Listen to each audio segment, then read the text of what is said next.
Putain, je me sens comme une petite fourmi perdue dans l'univers intergalactique. De décréter un couvre-feu. C'est joli ces souvenirs, ils sont complètement... Jusque quelle heure?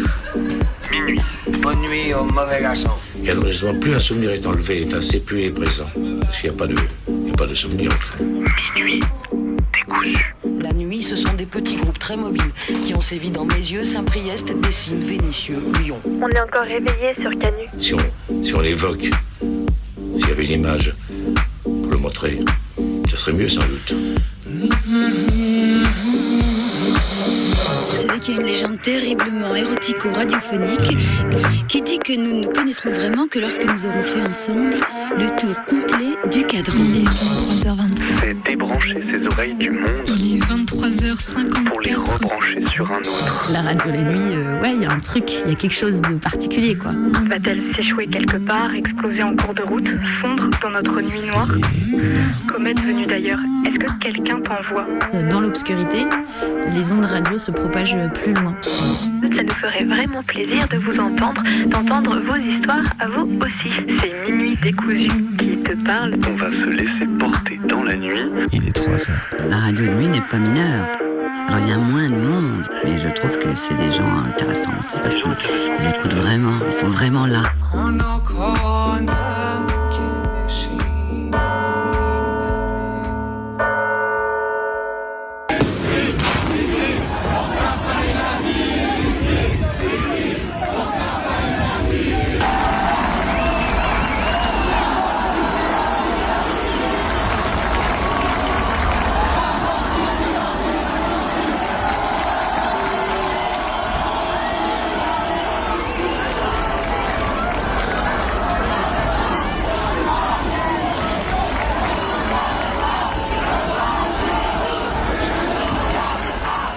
Et ce que vous entendez là, c'était la manifestation du 14 mars dernier, c'était samedi, et une grande manifestation antiraciste et antifasciste qui s'est tenue à Lyon toute l'après-midi. Et effectivement, à Lyon, on ne pleure pas les nazis, on était 12 000 à le scander. Voilà, c'était une bien belle manifestation qui rappelle que Lyon reste une ville antiraciste et antifasciste, n'en déplaise au discours médiatique récent finalement. Il est 23h, c'est sur les ondes rebelles de Radio Canu où on ne pleure pas non plus les nazis. Et c'est votre émission du mardi soir Minuit décousu qui commençait ce soir. Ce soir, on va faire un peu de propagande. Qu'est-ce que tu as préparé, Bebe ? Pour cette émission, avec Renard, on a branché nos deux cerveaux pour aller tendre notre micro à Hugo, qui est historien, qui a bossé sur l'histoire des relations publiques et de la propagande. Et on a même eu la chance qu'il nous fasse parvenir des audios inédits des années 60 d'un certain Edward Bernays, dont vous entendrez pas mal parler ce soir. De mon côté, je me suis essayé des petits textes, des petites bobines sur le thème de la propagande. J'ai voulu réfléchir à la définition de la propagande et pourquoi c'était un mot qui faisait si peur et qu'est-ce que ça voulait dire exactement. J'ai aussi voulu essayer d'articuler cette réflexion, finalement, la différence entre militer et propagander. Quelle est-elle ? Vous le découvrirez dans l'émission de ce soir. Sans plus attendre, on est parti. Sortez vos tracts. Better. Happier, more productive, comfortable, not drinking too much, regular exercise at the gym, 3 days a week, getting on better with your associate employee contemporaries, at ease, eating well, no more microwave dinners and saturated fats. À partir de la Seconde Guerre mondiale, la radio a permis de diffuser des messages directement dans les maisons des ennemis. Cette histoire de genre, de transsexualité, qu'est-ce qu'il dit ? Il dit en fait que les professeurs doivent se soumettre à cette nouvelle idéologie. Montage inspiré de jeux vidéo, fausses vidéos générées par l'IA, images détournées. La guerre entre les États-Unis et l'Iran se joue aussi sur les réseaux sociaux. Jane, surnommée la pêche de Géorgie, a diffusé son premier message aux Alliés depuis l'Allemagne le 14 avril 1941, faisant l'éloge d'Hitler. Si un enfant, je le répète, vient dire « Ah bah non, je suis pas une fille, je suis un garçon », on doit... Le 17 juin 2024, l'animateur Cyril Hanouna prend l'antenne pour une nouvelle émission. baptisé On marche sur la On Terre. va mettre son nouveau prénom. Et puis quoi encore? Dans un message de 1942, Jane se vantait auprès de son public américain du peu d'impact de la guerre sur la vie dans le Reich. Qui est pour vous le parti le plus dangereux aujourd'hui, le Front Populaire ou le Rassemblement National? Et évidemment que le chaos est quelque chose de souhaité par la France insoumise. Gilles Verdez, vous êtes insupportable dans ce que vous dites. Vous représentez la mauvaise foi du Front Populaire. Les Américains ont simplement enregistré l'émission et l'ont diffusée en Allemagne, où des milliers de personnes ont entendu parler de sa vie privilégiée, faite de gâteaux et de champagne, alors que l'Allemagne, rationnée par la guerre, mangeait des navets. L'Iran est connu depuis longtemps comme un maître de la manipulation des médias et des relations publiques. Il faut arrêter de tomber et de se soumettre aux injonctions abominables des militants LGBT. Ils n'ont rien à faire à L'information l'école. sortant d'Iran a toujours été très contrôlée. La nouveauté, c'est que des sympathisants du régime ou des organes... Le 19 juin, l'ARCOM, le régulateur des médias, rappelle à Europe 1 ses obligations. Traiter avec mesure et honnêteté l'actualité électorale et assurer une pluralité de points de vue dans ses émissions de débat.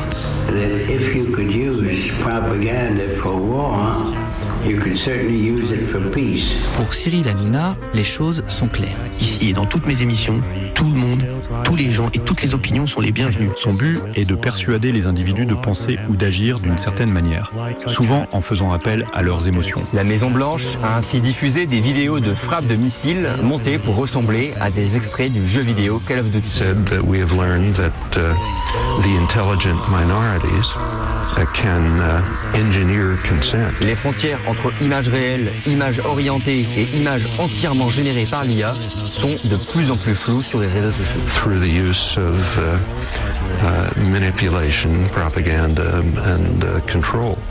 And we should do it for the benefit of the public. Un biais cognitif, il trompe notre raisonnement. Les stratégies désinformationnelles sont toujours à triple détente. Moyen de tromper notre cerveau. Ce qui se passe en fait dans les dictatures, dans les régimes autoritaires, c'est que le message médiatique, journalistique se fait en fait est le message politique et il se fait passer pour un message qui est d'intérêt général, à savoir informer les gens. Et CNews est une chaîne de désinformation continue. Better, healthier, and more productive. Okay, in a cage, on antibiotics.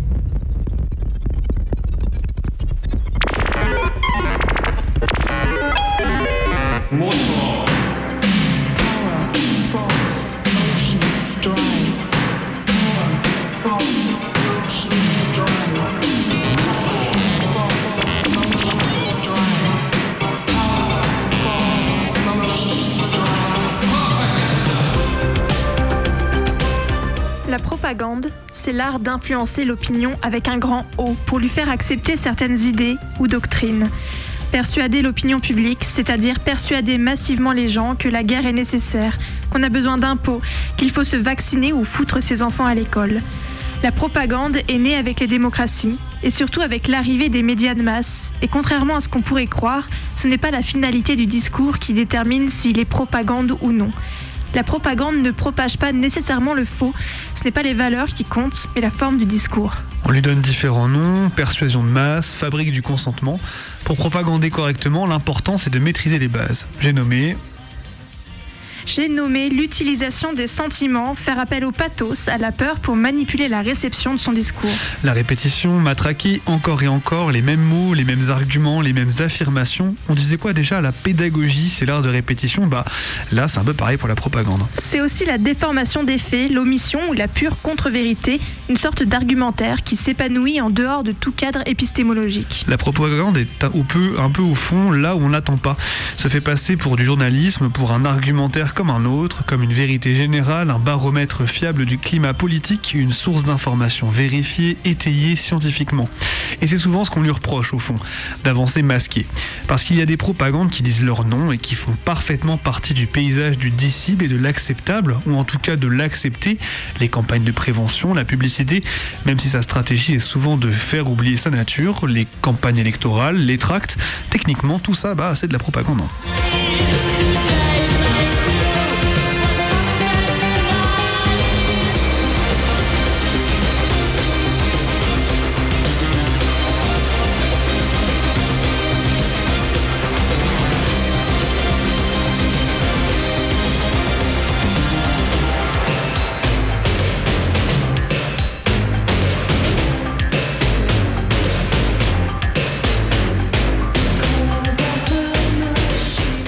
la propagande est l'apanage des démocraties, celles-ci ont aussi mis en place des petits outils, des petits tips pour encadrer la pratique et en soi garantir le respect des cadres épistémologiques, donc la méthodologie et les règles qui cadrent la production du savoir dans différents domaines.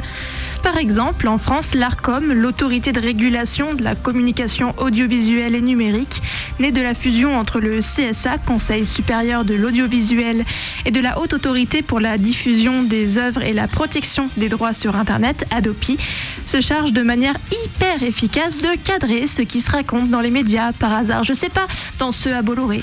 Cyril Hanouna, par exemple, que ce soit dans sa tristement célèbre émission Touche pas à mon poste ou sur Europe 1 dans sa nouvelle émission On marche sur la tête, s'est vu épinglé un certain nombre de fois par l'ARCOM, en passant par des mises en garde, à différentes amendes, puis à la suspension de la fréquence attribuée à C8, causant finalement l'arrêt de l'émission TMTP. Hanouna reçoit tellement de courriers de l'ARCOM qu'il avait annoncé en septembre 2024 vouloir porter plainte contre l'institution pour harcèlement. Il y a plein de raisons pour lesquelles l'ARCOM harcèle le pauvre Hanouna. Des manquements aux exigences d'honnêteté et de rigueur dans la présentation de l'information, des précisions tardives relatives aux fonctions occupées par des invités, empêchant les auditeurs de contextualiser leur argumentaire. C'est ce qui arrive quand on fait passer pour un lambda Stéphane de Vendée, en réalité ancien député européen soutenu par le Rassemblement national aux législatives de 2024. Et il s'est aussi fait épingler pour des insultes ou un traitement indigne allant contre les droits et le respect d'invités, etc., etc. Il y a aussi tout un tas de règles qui encadrent par exemple les campagnes électorales. Pas d'affichage sauvage, date stricte de début de campagne et de fin, chronométrage du temps de parole des différents candidats-candidates et soutien dans les médias. Dans le cadre scolaire, certaines règles sont également supposées protéger les gamins de mécanismes de propagande, notamment politiques. C'est le cas de la neutralité professorale. Le problème du principe de neutralité, c'est que, comme la norme, ses contours varient selon qui la définit. Les programmes scolaires sont toujours situés, l'école républicaine est le socle de la socialisation démocratique. Et d'ailleurs, l'extrême droite est la première à manipuler ce principe, comme en Italie au début 2026 où le mouvement Azione Studentesca d'étudiants d'extrême droite, proche de la formation nationaliste et conservatrice Frères d'Italie, a commencé à distribuer un questionnaire aux lycéens-lycéennes afin d'établir, je cite, une liste noire basée sur des opinions politiques présumées ou réelles de leurs profs. Bonjour l'ambiance. Bref, en principe, la propagande peut être admise lorsqu'elle reste dans les cadres qui ont été fixés.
Les relations publiques, donc, c'est une technique de communication à la base, qui est plus qu'une technique, c'est une approche de la communication qui naît aux États-Unis dans les années 20. Premier cabinet de relations publiques qui s'ouvre entre, on va dire, 1921 et 1922.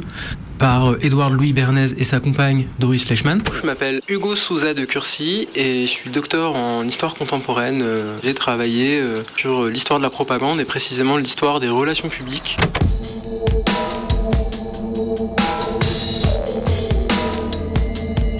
Très rapidement, en 1923, il y a le premier manifeste des relations publiques qui s'appelle « Cristalliser l'opinion publique » écrit par Bernays, et puis après il y aura son livre le plus célèbre, Propaganda.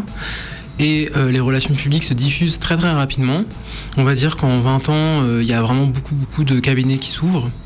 Au début, les gens sont un peu réticents, mais très rapidement, la raison d'être des relations publiques, notamment en fait à partir de 29 avec la crise financière, parce que les entreprises sont soumises à des contraintes régulatoires, à une crise aussi de légitimité très forte, et les relations publiques apparaissent à ce moment-là comme une porte de sortie des entreprises pour changer en fait l'opinion des Américains, etc. Et donc à partir de 1929-1930, les relations publiques se diffusent un peu partout aux États-Unis, et puis très rapidement, ça devient une technique de communication hégémonique. Et maintenant, tout le monde fait des relations publiques. Vous avez des départements de relations publiques autant à la fac que dans les entreprises, dans les ONG, et y compris même dans les partis de gauche, d'extrême gauche même. Enfin, c'est vraiment omniprésent.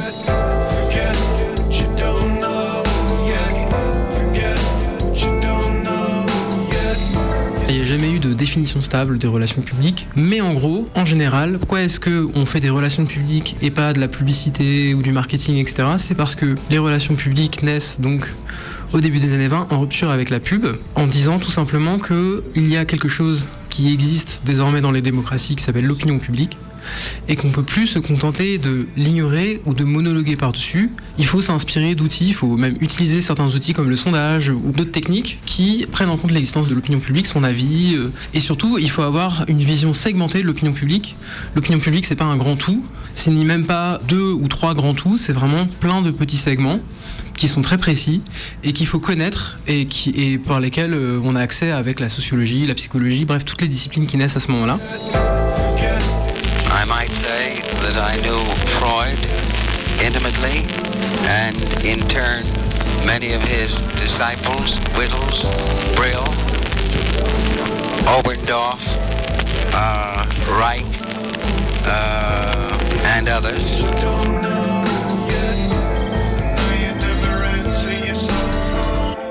Et donc le grand prêtre de tout ça, c'est Edward Bernays, et dit en fait c'est pas possible de donner le même message à des populations afro-américaines, à des femmes blanches du Nord, à des femmes blanches du Sud. Il faut vraiment segmenter. Et c'est ce qu'ils appellent le two-way street, c'est-à-dire que on dialogue avec l'opinion publique plutôt qu'on monologue. Ça se vend aussi comme une technique propre à la démocratie. C'est-à-dire qu'on est dans une époque où on se pose des questions sur qu'est-ce que c'est qu'une communication en démocratie, une pratique de la communication qui n'est pas totalitaire, qui n'est pas... Alors totalitaire, ça viendra après, mais en tout cas qui n'est pas autoritaire, qui est propre à la démocratie. Propaganda qui commence avec la manipulation consciente et organisée des masses et un phénomène de la démocratie. Il y a un gouvernement invisible. Ce gouvernement invisible est composé de quelques milliers de personnes.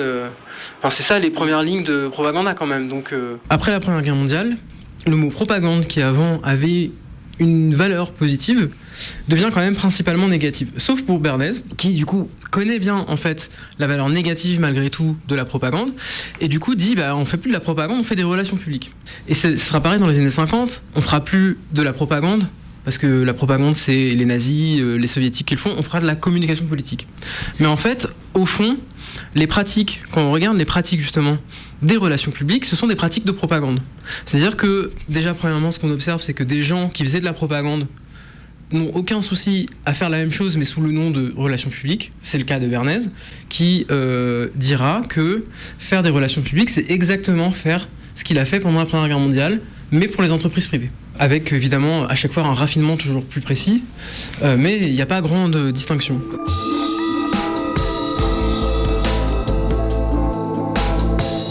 Le cas le plus connu, qu'on a appelé le premier cas d'astroturfing. Donc l'astroturfing, c'est une technique qui consiste à faire comme si il y avait un mouvement d'opinion générale, alors qu'en fait il est un mouvement d'opinion sur quelque chose, alors qu'en fait il est entièrement produit par une société, une entreprise.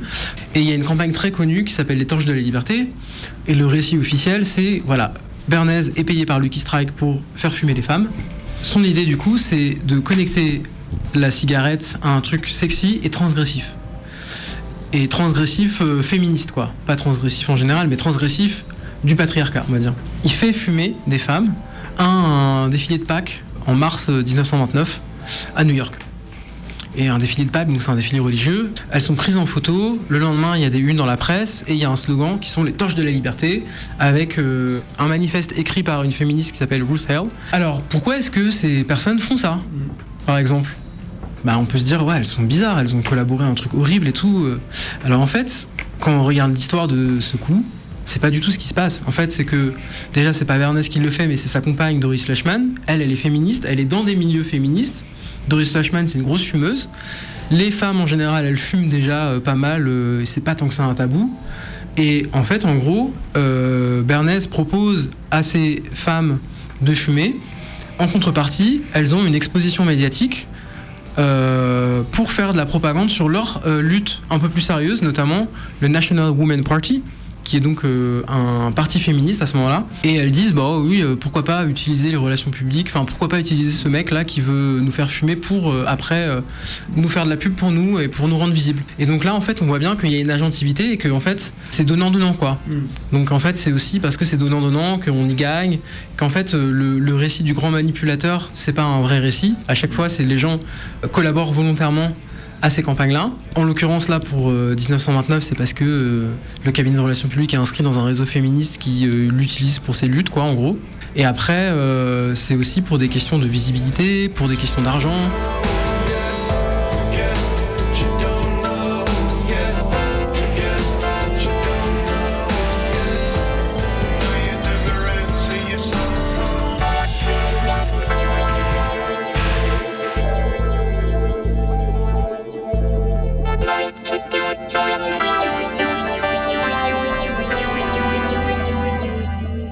Bernays naît en 1891 et meurt en 1995. Donc il traverse le siècle, parce qu'il traverse la Première Guerre mondiale, la Seconde Guerre mondiale, la guerre froide, et à chaque fois il a un rôle clé là-dedans. Alors un rôle clé, c'est pas non plus un rôle mondial, mais on va dire que dans les coulisses, à chaque fois, de la guerre d'information, et même dans l'élaboration d'une certaine théorie de la démocratie, dans la manière dont les pratiques circulent, les méthodes circulent, il est très important. I think I might say that practically all the departments of the government, the Army, the Navy, the Interior, Agriculture.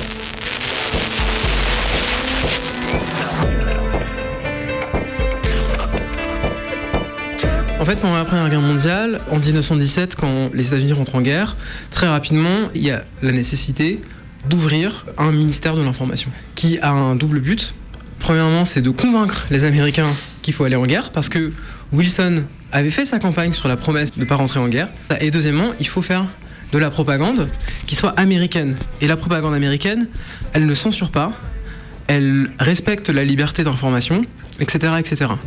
Et les Américains, à ce moment-là, étudient beaucoup la propagande qui s'est faite, notamment en Angleterre, un peu moins en France et beaucoup en Allemagne, et s'en inspirent pour élaborer eux-mêmes leur propre manière de faire de la propagande, qui sera effectivement une manière assez précise et assez différente des autres pays. Et en fait, ce qui se passe, c'est que Bernays, à ce moment-là, il est agent de presse pour Broadway, et il est un peu déjà obsédé par les lumières, on va dire, du spectacle. Et il est assez connu, et George Creel en personne, qui est donc le chef de la Committee on Public Information, qui est un grand journaliste, dit « Moi, je veux Bernays ». Et donc Bernays est recruté comme le chef d'un bureau, qui est le bureau d'Amérique latine. Et après, il se rend en Europe avec des hauts responsables de la propagande, et notamment pour faire la propagande du traité de paix.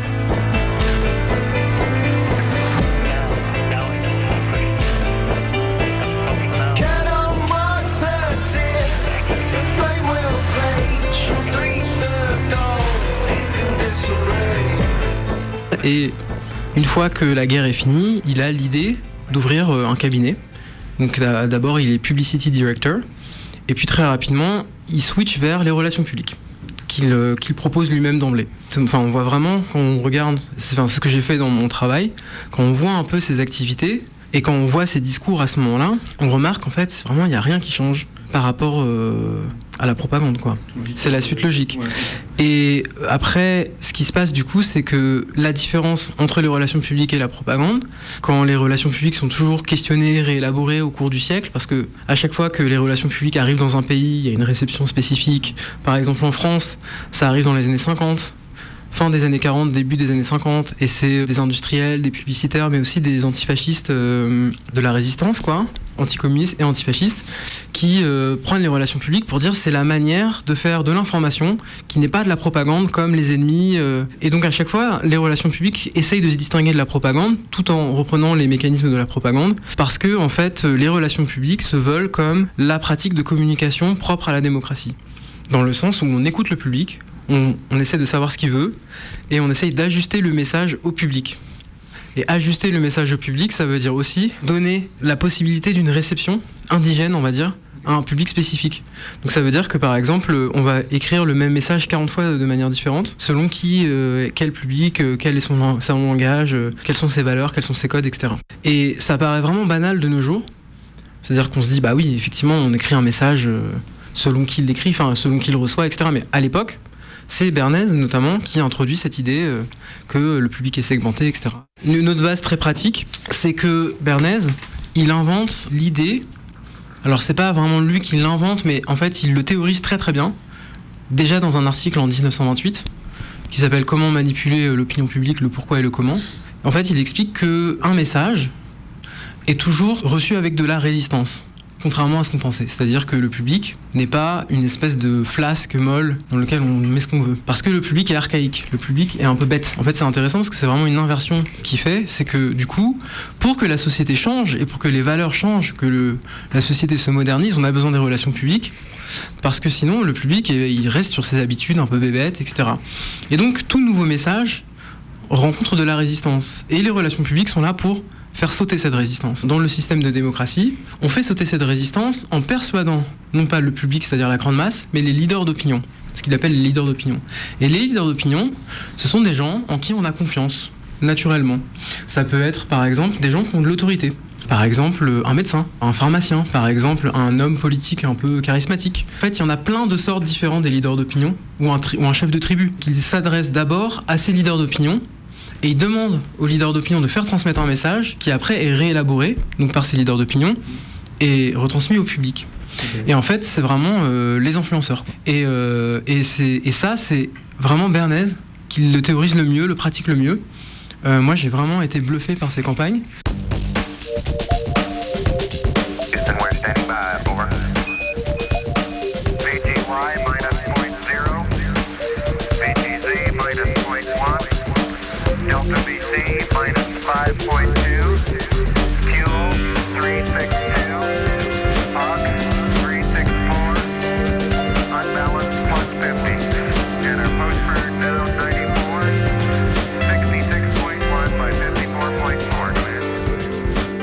Bernays, jusque dans les années 50, il est démocrate, donc il est progressiste. Il est même féministe dans les années 20, puisque sa compagne Doris Fleischmann, avec qui il œuvre jusque dans les années 80, elle est féministe. Elle est même féministe plutôt radicale. Il est aussi antiraciste, il travaille pour le NAACP, enfin voilà. Et il a un discours vraiment très progressiste. Et puis dans les années 50, quand Eisenhower arrive au pouvoir, donc en 53, il devient républicain. Et en fait, ce qui est intéressant, c'est que quand on regarde un peu la trajectoire de Bernays, il parle toujours aux militaires. Et il essaye toujours de convaincre les militaires d'utiliser les relations publiques pour différentes raisons, etc. Et puis dans les années 50, il y a un général, qui est Eisenhower, qui a une pratique de la guerre psychologique très très importante, et qui est élu en 52 avec la promesse de gagner la guerre froide, ou en tout cas reprendre l'initiative. Et ce général promet une refonte totale des activités de propagande. Et ça suffit à Bernays pour devenir républicain. Par ailleurs, Bernays se convertit vraiment assidûment à l'anticommunisme et devient un rouage très important de l'anticommunisme américain.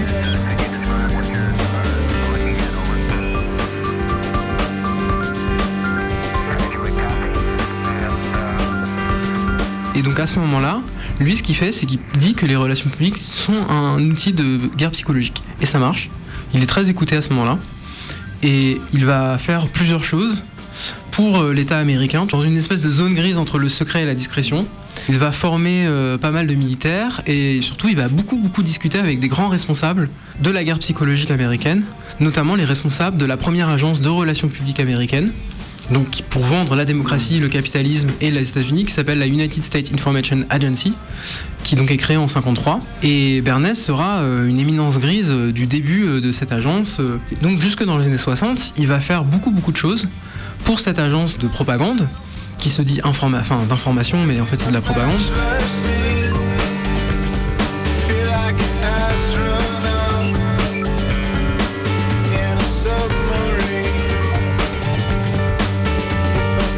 Et aussi, il va travailler pour des entreprises multinationales en Amérique latine qui font la guerre en fait à la nationalisation. Et il va participer à un épisode très très funeste, l'épisode du Guatemala en 54. En fait, en 44, le Guatemala entame une révolution socialiste et détrône de dictateurs. Et pendant 10 ans, il y a une révolution socialiste agraire, etc., qui se radicalise de plus en plus. Et Bernays organise des campagnes anticommunistes au début, parce que la United Fruit Company, donc c'est une entreprise qui vend des bananes à la base, mais en fait elle a deux monopoles sur le rail, l'électricité, les terres. C'est le plus grand propriétaire terrien dans pas mal de pays, est contre en fait cette révolution socialiste parce que ça nationalise les terres, ça dépossède, voilà. Fait des campagnes de lobbying auprès des États-Unis pour une intervention militaire, ça ne marche pas. Et puis Eisenhower arrive au pouvoir et Eisenhower dit ah oui non, mais là par contre on va pas laisser passer ça, et organise une des premières opérations clandestines de la CIA et au Guatemala, et Bernays y participe. Et il y participe comme expert en relations publiques. Et donc effectivement, pendant la guerre froide, en fait, les relations publiques deviennent un outil de guerre psychologique, et Bernays se transforme en guerrier psychologique.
Le 18 janvier, lors d'un point presse à Metz, vous m'avez traité de semi-dément.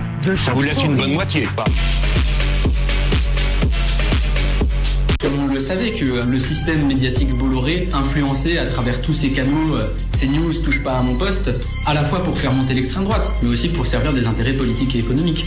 C'est ce qu'a prouvé Cyril Hanouna en disant « Je ne mords pas la main qui me devait ». Il y a 20 ans, ici, c'était un parking. Puis Gérard Collomb a fait un choix politique fort, transformer les berges du Rhône. À l'époque, on annonçait le chaos. Aujourd'hui, les Lyonnaises et les Lyonnais adorent les berges du Rhône. Pour les prochaines années, notre objectif est simple. Avec la métropole de Lyon, faire la même transformation sur la rive droite. Pour rendre les quais aux Lyonnaises et aux Lyonnais, des promenades, un grand corridor végétal, 1200 arbres plantés. Pour retrouver un vrai lien avec le Rhône. Depuis 2 ans, les factures d'électricité ont augmenté de 45%. Monsieur Bardella, dites aux Françaises et aux Français ce que vous avez voté sur le marché européen de l'électricité. Qu'avez-vous voté, monsieur Bardella? Je vais laisser d'abord aux Français qui nous regardent, je vais laisser Manon Aubry à ses élucubrations. Vous avez refusé de vous y opposer, monsieur Bardella. De ma campagne. Je ne suis pas sûr que le fait de mettre un drapeau palestinien sur les mairies... sur des mairies macronistes, il y avait par exemple des drapeaux ukrainiens. Vous trouvez que c'est populiste et démagogue ou vous êtes dans le deux poids deux mesures? Mais moi je... Yeah, this is dedicated to the niggas that was down from day one. Welcome back. Every time I turn around, every time they hear my sound, they keep me all up underground, still inside the box. Fuck what they say, just be. If black folk like it, gets ahead. How can this true gangster shit still outside the box? Les réseaux sociaux sont devenus des plateformes centrales des stratégies de communication et de propagande politique. Si LFI étaient les premiers à être très forts dans le domaine, ils ont vite été rejoints par l'extrême droite et les autres partis. Sur les réseaux sociaux, les candidates font des trends TikTok, les punchlines sont sublimés par des drops musicaux en jouant sur les codes des battles de rap, les propos alarmistes sont soulignés par des extraits de films, de mêmes vidéos ou de musique dramatique. Globalement, c'est le festival du cringe. Mais il faut admettre que ça a l'air de fonctionner au vu de la popularité de ce type de post et le capital sympathie acquis par les unes et les autres par ce biais. Mélenchon le GOAT, Bardella la star. La propagande politique existe bien au-delà des réseaux sociaux, évidemment. Et c'est à ça que servent les tracts, l'affichage, les brochures de partis, les stickers, tout un ensemble de pratiques qui visent à faire entrer certains messages dans les esprits, à faire de la pub à un parti, à un discours. On a cité les partis, les candidats à des élections, mais la propagande existe aussi dans les milieux d'extrême gauche, sur les réseaux sociaux et ailleurs. C'est un passage obligé lorsqu'on milite, il faut diffuser ses idées, conquérir l'opinion, recruter et mobiliser. Militer, c'est faire de la propagande, mais pas seulement. On pourrait tenter un parallèle entre la nuance qu'il existe entre recruter versus mobiliser et argumenter versus propagander. La finalité n'est pas la même lorsqu'il s'agit de trouver des personnes pour renforcer un projet politique, le porter, jouer les petites mains et pourquoi pas, si elles sont bien moulées, prendre des responsabilités. Et lorsque l'objectif est de pousser les gens à s'emparer de certains sujets, à porter le mouvement formellement mais aussi idéologiquement. L'opposition est peut-être un peu grossière présentée telle qu'elle, mais elle se dessine relativement nettement entre groupes politiques composés hiérarchiquement et groupes autogestionnaires. Une discussion avec un camarade de lutte ouvrière se rapproche par exemple étonnamment de celle avec un démarcheur téléphonique. Quoi que vous fassiez, vous avez l'impression de ne pas sortir du formulaire à réponse multiple. La différence entre propagander et argumenter porte moins sur le fond que sur la forme. Pour les deux, l'objectif est de convaincre, rallier l'autre à son opinion. Mais l'argumentation repose sur la capacité à construire et articuler une pensée critique et à accorder cette possibilité à son auditoire ou à son lectorat. Rendre possible une lecture critique, c'est s'assurer d'un possible accès aux informations, c'est la question des sources, c'est savoir à qui on parle, d'où on parle, au nom de quoi, de qui, dans quel contexte. C'est avoir connaissance du cadre de production du discours et aux règles au sens large de ce cadre. On n'abordera pas un tract comme on abordera une émission télé ou un article de journal ou un article scientifique, une prise de parole en manif. Enfin, à l'inverse de la propagande, argumenter ne manipule pas les affects, positifs comme négatifs, en cherchant à en faire la seule grille de lecture et de compréhension du discours. Si la propagande n'est pas un mal en soi, se rendre visible, diffuser ses idées, c'est aussi comme ça que se construit la lutte. La forme et la place qu'elle prend peuvent varier du tout au tout. On ne peut pas dire que la diffusion de contre-vérités, l'argumentation par omission des faits, le sensationnalisme constituent un horizon politique souhaitable.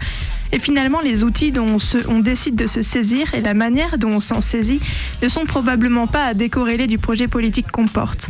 Choisir ou non d'utiliser les réseaux sociaux, la manière dont on les utilise, baser une partie ou sa principale action sur le tractage ou le recrutement de nouveaux membres, ces choix ne sont pas neutres. Il existe d'ailleurs des formes de propagande propres à certains mouvements politiques. La propagande par le fait est ainsi une stratégie d'action politique développée par les anards fin du 19e siècle, faisant du fait insurrectionnel le moyen de propagande le plus efficace et visant à sortir du terrain légal pour passer d'une période d'affirmation à une période d'action, de révolte permanente qui serait la seule voie menant à la révolution. Dis-moi comment tu propagandes, je te dirai quel militant tu es.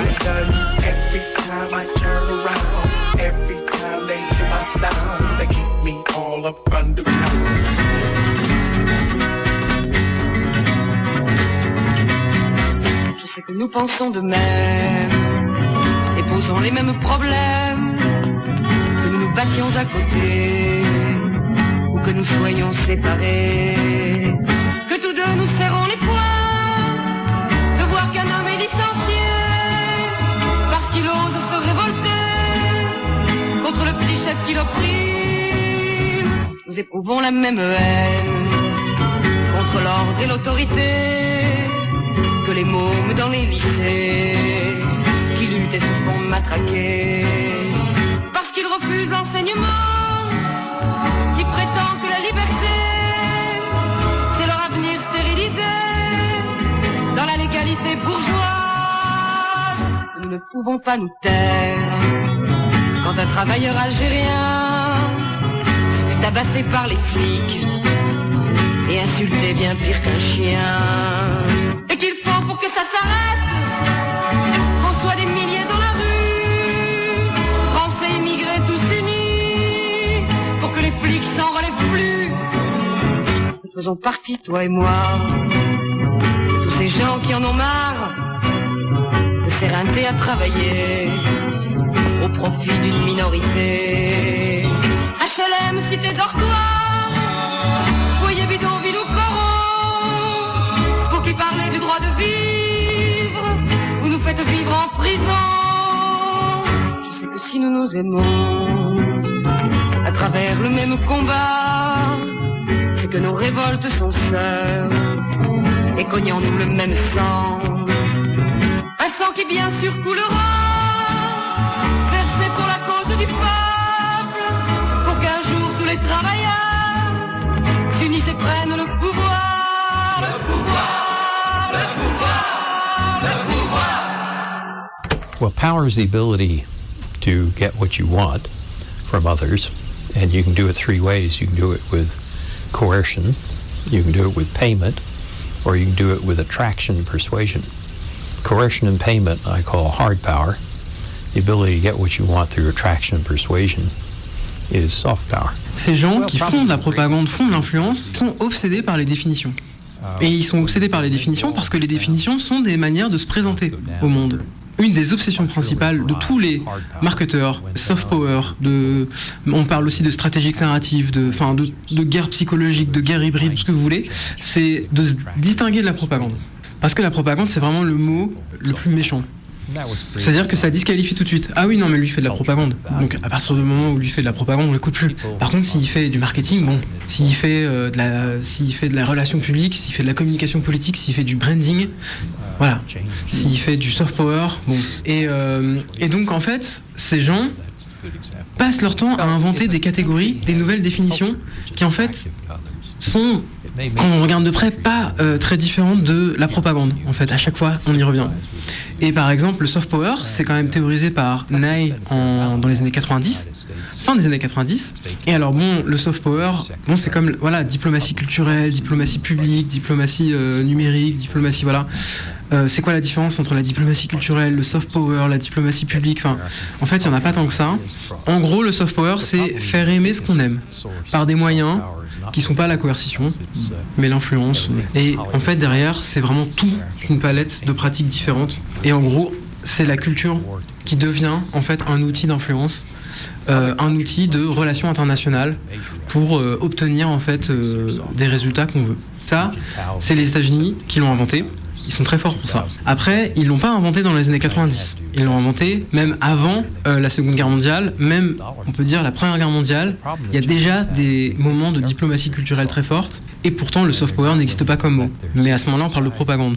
Donc en fait, ce que je veux dire, et c'est pareil pour le nation branding par exemple, ou le branding. Le nation branding, c'est inventé pareil dans les années 95 par un consultant qui s'appelle Simon Anholt. Et donc c'est l'idée il faut vendre les pays parce qu'en les rendant attractifs, on attire des capitaux.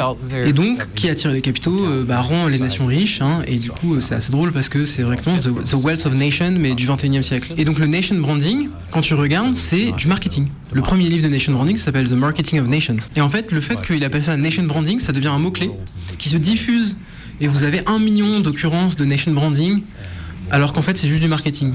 Et c'est là où c'est problématique, c'est que les chercheurs vont se mettre à utiliser le mot nation branding comme une catégorie valable pour faire de l'histoire. Et on fera, par exemple, il y aura des livres sur le nation branding au 19e siècle. Alors qu'en fait, c'est une catégorie, c'est un concept inventé en 1995 pour parler d'un truc qui est en fait du marketing, qui est en fait des relations publiques, qui est en fait de la propagande. Donc en fait, c'est pourquoi est-ce qu'on parle de soft power à un moment, pourquoi est-ce qu'on parle de diplomatie culturelle à un autre, pourquoi est-ce qu'on parle de relations publiques ou de communication à un autre moment, c'est toujours lié à des enjeux de définition et de distinction, de professionnalisation et surtout de distinction avec la propagande. On veut toujours éviter de se faire accuser de faire de la propagande.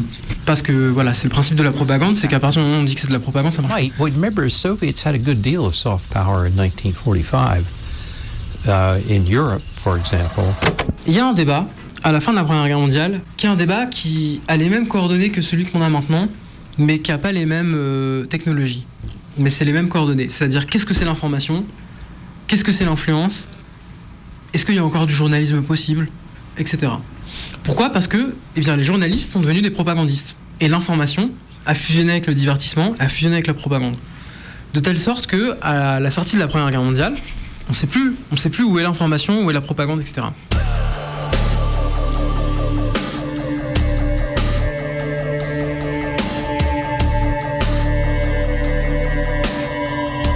Et il y a quelqu'un qui s'appelle Walter Lippmann, qui est un homme important dans l'histoire de la communication, parce qu'il a écrit plusieurs livres très très important. Alors déjà, il fait un premier truc qui s'appelle A Test of the News en 1919. Il étudie la couverture médiatique de la révolution russe par le New York Times.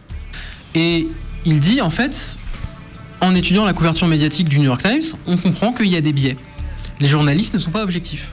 Par exemple, ils vont toujours questionner les bolcheviks quand ils parlent. Ils vont jamais prendre les bolcheviks comme une source. Par contre, ils vont toujours prendre les Russes blancs, les généraux blancs comme une source. Par contre, quand c'est un bolchevique, on le soumet à des critiques, etc.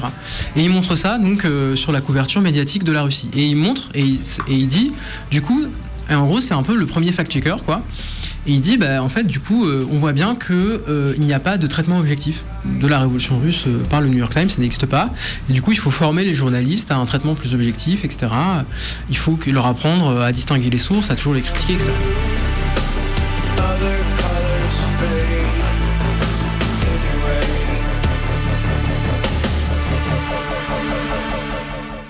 Et puis, il fait un pendant théorique à ce travail qui s'appelle The Liberty and the News en 1919 aussi, dans lequel il dit, là on a un petit problème, c'est que avec la fin de la Première Guerre mondiale, il voit ça en temps réel, par exemple Bernays en est un, il voit qu'il y a une série de gens qui se font caser ou qui ouvrent des cabinets.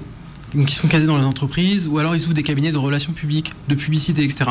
Et il dit, on a une crise du journalisme et on a une crise aussi de la démocratie. Pourquoi ? Parce qu'il y a un secteur du capitalisme qui s'ouvre à partir des années 20, qui est la manufacture du consentement et qui est une entreprise dérégulée. Et que du coup, on peut solliciter l'expertise de gens pour fabriquer du consentement à droite à gauche, pour des produits, pour des hommes politiques, pour des idées politiques. Et que ça crée un vrai problème pour la démocratie. Et donc, il y a tout un débat comme ça. On appelle ça le débat Dewey-Lippmann, parce que John Dewey, c'est quelqu'un qui viendra clôturer tout ça en 1936, et je vais y revenir.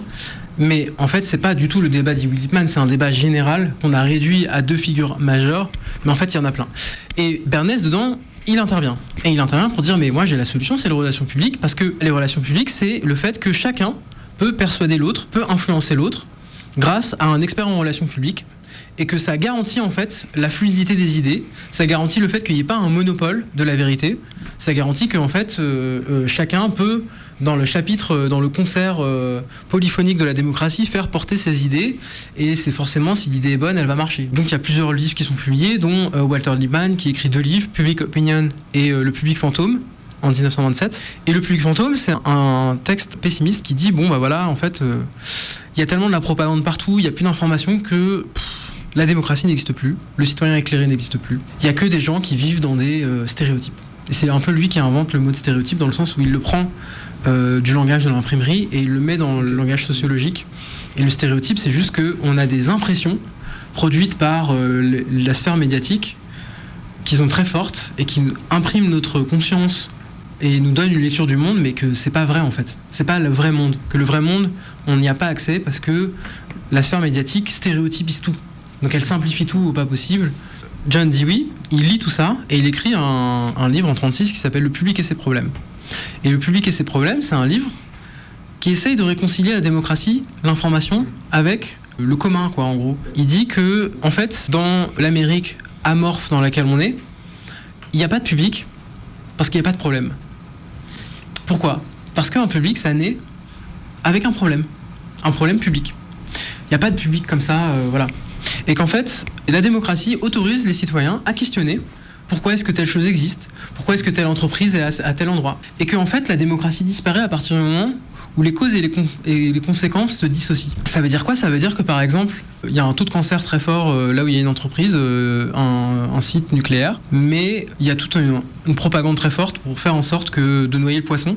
Ou par exemple, encore un exemple encore plus fort, c'est le tabac. Il y a une épidémie de cancer dans les années 50.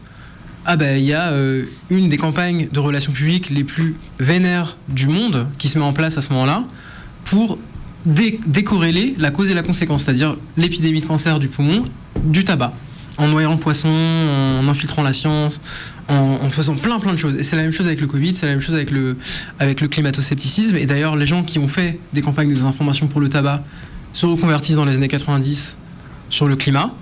Et les gens qui ont fait de la désinformation sur le climat se reconvertissent sur la désinformation sur le Covid. Et ça, c'est des chaînes qu'on voit très bien, c'est les mêmes acteurs sur le long terme, etc. Et donc tout ça pour dire que le nerf de la guerre, c'est que donc, les relations publiques, c'est une technique pour dissocier les causes et les effets. Moi, c'est comme ça que je le vois. C'est-à-dire que c'est transformer les relations publiques, on les achète, on se paye les services des années 20 aux années 60, 70, moins maintenant parce que l'époque a changé, mais jusque dans les années 70, on s'achète des relations publiques pour transformer ce qu'on fait en bien commun. Par exemple, je vends du tabac, mais le tabac devient un bien commun. Devient un bien vraiment très, très, très, très bon pour l'homme. Les bananes, c'est pareil, ça devient un bien commun. Les voitures, c'est pareil, ça devient un bien commun. Le téléphone, en gros, on connecte une marchandise de tout ce qui est le plus vulgaire et addictif à une idée un peu glorieuse, quelque chose comme ça. À partir du moment où on fait ça, eh bien, on décorrèle, du coup, les effets concrets d'un produit de l'image qu'on en a. On rend impossible, en fait, la remise en cause.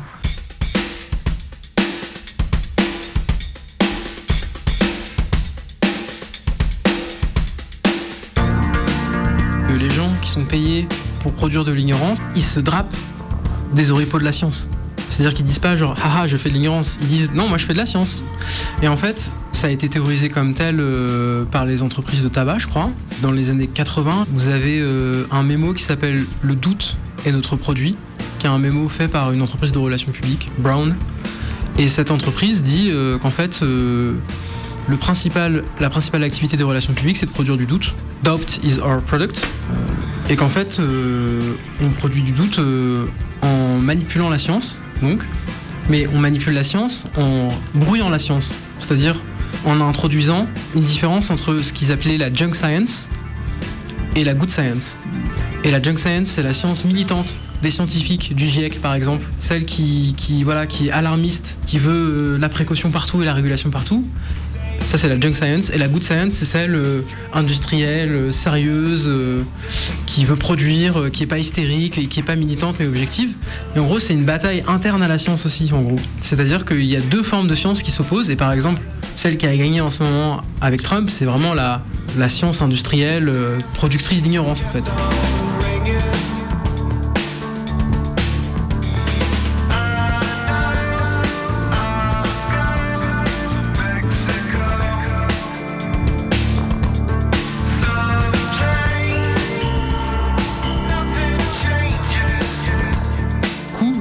Pour revenir à ça, eh bien c'est facile de capter en fait qui sont les producteurs d'ignorance parce que c'est des gens très bavards qui en fait souvent ont un discours scientifique qui est pseudo-scientifique en fait.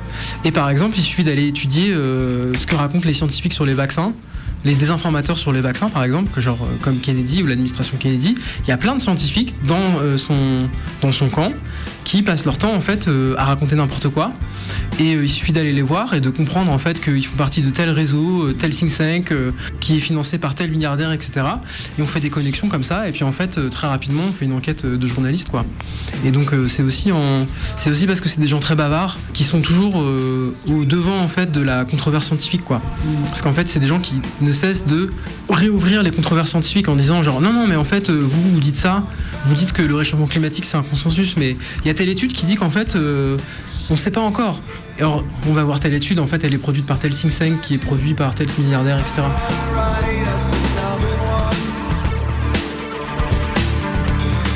Le capitalisme fonctionne par dérégulation. Plus c'est dérégulé, mieux c'est. Or, pour réguler, il faut connaître, il faut justifier, il faut dire non mais on régule parce que là, si on dérégule, si on régule pas, eh ben, je sais pas, la nature s'effondre, il y a des fuites de gaz partout, il y a des cancers partout, enfin voilà, du coup on vous force à réguler. Or, réguler une entreprise, c'est lui faire perdre de l'argent. Et donc, on achète les relations publiques pour lutter contre la régulation. Et pour dire, mais non, pourquoi vous voulez réguler quelque chose qui guérit ? Pourquoi vous voulez réguler quelque chose qui sauve le monde, qui est... Voilà, c'est un peu ça. Et vraiment, le capitalisme fonctionne par l'ignorance de ses propres effets. C'est-à-dire que plus on ignore les effets du capitalisme, plus le capitalisme est apte à être fonctionné. Et plus il est conscientisé, plus ses effets néfastes sont conscientisés, plus il y a des publics qui se forment, et donc plus il est contesté. Et donc les relations publiques sont là pour couper en fait cette contestation en défendant en fait un autre récit. Of being behind the scenes, that the way people tick and the way things are made to tick may be interesting and helpful to others.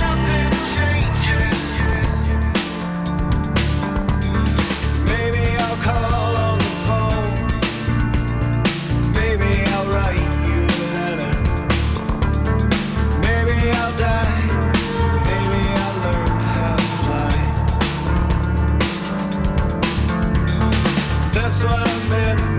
said.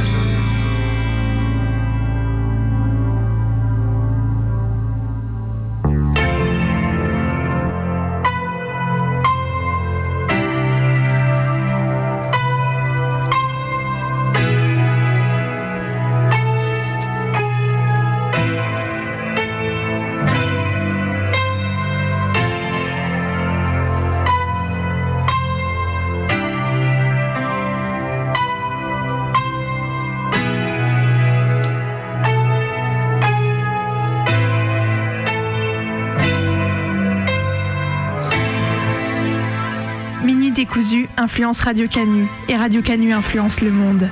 Alors qu'est-ce qui nous distingue de dangereux propagandistes lorsqu'on utilise des montages humoristiques pour se moquer d'Aulas, de Macron, de Blanquer ou autre ennemi politique? Qu'est-ce qui nous distingue de publicitaires lorsqu'on distribue des stickers de l'émission, qu'on publie les épisodes sur le réseau Mutu ou en story Instagram? Qu'est-ce qui déjoue le schéma de communication politique ou de politique de communication lorsqu'on décide de se payer l'institution policière, de faire feu de joie de carte électorale, une piñata d'extrême droite? C'est pas qu'on veuille pas procéder à notre autocritique, ça nous arrive de sortir de nos gros sabots, de pousser des coups de gueule et de se défouler sur les ondes parce qu'on a le seum. Ça nous arrive de nous planter, de donner une fausse info, de relier une source pétée. Ça nous arrive aussi d'être approximatif et on ne restitue que toujours partiellement les thèmes qu'on décide de traiter. En revanche, ce qu'on fait jamais, c'est jouer le service comme d'une orga, d'un groupe, d'une personne. On n'a pas de but caché. On veut porter une parole critique sur les ondes, construire des corpus théoriques en collant des bouts de texte, de sons, de voix et appuyer nos idées sur des argumentaires qu'on essaye de développer. Faut pas confondre point de vue situé et paroles biaisées. L'enjeu pour Minute Décousu, mais comme pour de nombreuses autres émissions de Radio Canu et Radio Camarades, comme pour de nombreuses revues, journaux d'extrême gauche, l'enjeu n'est pas de prétendre à la neutralité du discours. À l'inverse, c'est en étant transparent sur notre positionnement, notre place dans le champ politique et nos objectifs qu'on permet aux auditeuristes d'écouter ce qu'on raconte avec les armes pour l'appréhender, en comprendre les enjeux et avoir un potentiel recul critique dessus. On a parlé d'autocritique, on peut toujours jouer à l'affaire, mais ce qui paraît encore plus important, c'est de veiller à cette transparence. Alors, il faut qu'on vous dise, on est anticapitaliste. Mais non!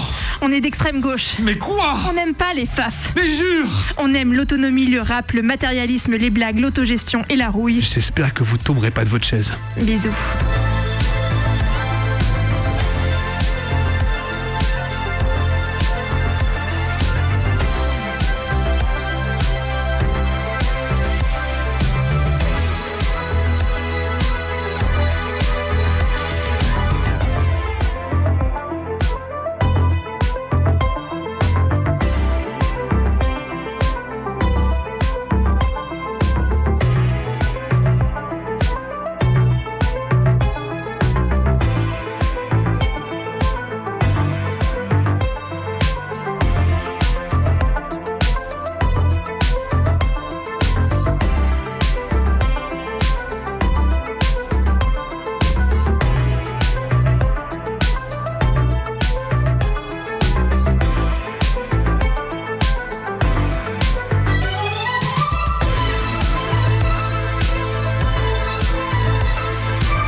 sur les ondes de la plus rebelle des radios. C'est la fin de Minuit décousu pour ce soir.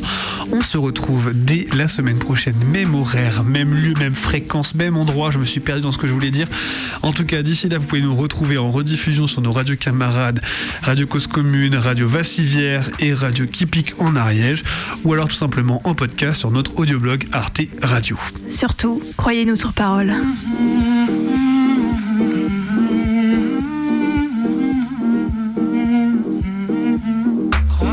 خنکاندم که نشینیم در پا من و تو به دو نقش و به دو صورت به یکی جام